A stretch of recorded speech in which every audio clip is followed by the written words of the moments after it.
There are some really serious allegations circulating about the US military right now, and they point to a profound crisis. At the heart of it is an alleged order so extreme that it really challenges the entire foundation of military law and ethics. So let's break down what's going on here. And this is it. The alleged verbal order from the Secretary of Defense that's at the absolute center of this whole controversy. A command to give no quarter, to leave no one alive. I mean, this is an order that is unambiguously illegal, both under U.S. and international law. There's just no gray area.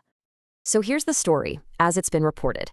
On September 2nd, 2025, after a military strike near Venezuela, an admiral allegedly ordered a follow-on attack. And the targets? Well, they were the shipwreck survivors from that first strike. We're talking about people clinging to wreckage in the water, completely helpless. And this is where we get to the core legal mess. This single alleged act, targeting survivors who are out of the fight, doesn't just create one legal problem. No, it actually creates two very distinct and very serious paths to criminal prosecution under United States law.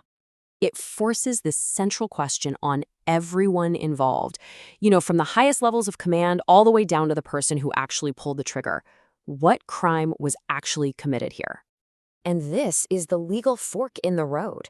On one hand, if this whole thing happened during an official armed conflict, then it's what's called a grave breach of the Geneva Conventions. That gets prosecuted under the U.S. War Crimes Act. But if it's determined that this was not an armed conflict, then the charge is much more direct. It's just murder under standard U.S. law. Two very different legal paths, but both lead to incredibly severe consequences. Now, to really get why this is so clear-cut, you have to understand this legal term, hors de combat. It's French, and it literally means out of the fight. It's a critical legal status that protects anyone who can no longer defend themselves. Someone who's wounded, sick, or in this case, shipwrecked. Attacking them is one of the most fundamental violations of the laws of war. Which leads us to this pretty shocking conclusion. The alleged killing of these survivors could, depending on how you interpret the situation, satisfy the legal definitions for both murder and a war crime. It's not necessarily one or the other, it could be both. Okay, so let's shift gears a bit. We've talked about the crime itself, but what about the individuals who actually received this command? Because the law is incredibly clear about what a service member is supposed to do when they get an order like this. And look, this isn't coming from some obscure international treaty that nobody's ever heard of. This is straight from the Pentagon's own law of war manual. It says, flat out, that an order to attack anyone who is wounded, sick, or shipwrecked is clearly unlawful. There is absolutely zero ambiguity here. And because it's so clearly unlawful, it triggers a very specific legal obligation. Every single service member has what's called an affirmative duty. That's not a choice, it's a duty to refuse an order like this. The process is simple. You receive the order, you identify it as illegal, and then you refuse to obey it. Period. And this right here is one of the most important principles in all of military justice. You can't just go to court and say, hey, I was just following orders. That is not a defense. If the order was obviously illegal, like this one, following it doesn't protect you. In fact, it's what makes you criminally responsible. All right, so if the individual at the bottom has a duty to say no, what about the commanders who gave the order in the first place? Well, accountability doesn't stop at the bottom. It travels all the way up the chain of command. The source material for this explainer offers a really powerful analogy. It says to think of the chain of command like a chain made of iron. The law requires every single link, from the brand new private to the 4-star general, to be strong enough to resist an unlawful stress, which is that illegal order. A commander who gives an order like that is basically trying to break the chain on purpose. So what this really means is that accountability has two main targets. First, you've got individual criminal liability.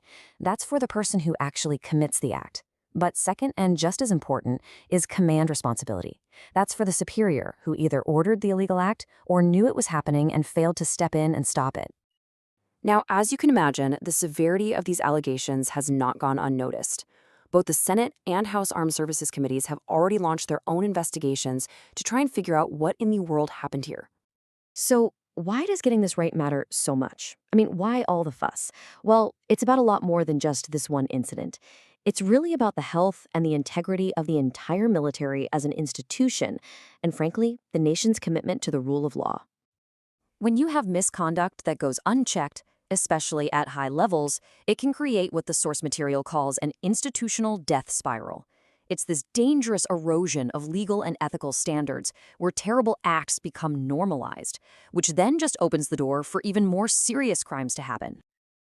And the only way to stop that kind of spiral is with transparent, diligent prosecution. Holding people accountable no matter what their rank isn't about tearing down the institution.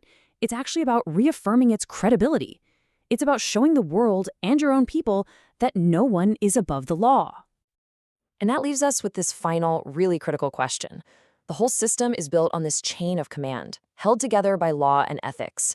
But if the leaders at the very top are the ones breaking the law, if they're the ones putting all the stress on that chain, what holds it all together?